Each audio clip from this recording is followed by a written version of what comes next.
మన పూర్వీకులు ఆహారాన్ని రుచి కోసమే కాదు, వాళ్ళ సీజన్ని బట్టి దాన్ని మారుస్తూ ఉండేవారు. చలికాలంలో పెరిగే ప్రతి కూరగాయకి మరియు పండుకి ఒక గొప్పతనం ఉన్నది.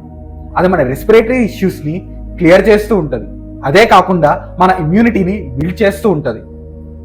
వింటర్ అనేది రెస్పిరేటరీ సిస్టమ్కి పెద్ద ఛాలెంజ్ అనే చెప్పాలి.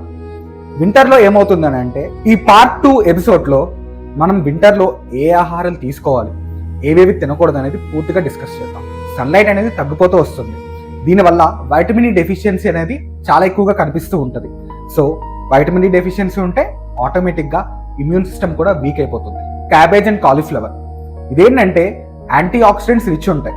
దీనివల్ల ఆక్సిడేటివ్ స్ట్రెస్ని తగ్గిస్తుంది అండ్ ఇమ్యూనిటీని మెయింటైన్ చేస్తుంది. సిట్రిక్ ఫ్రూట్స్ చాలా చాలా ఇంపార్టెంట్.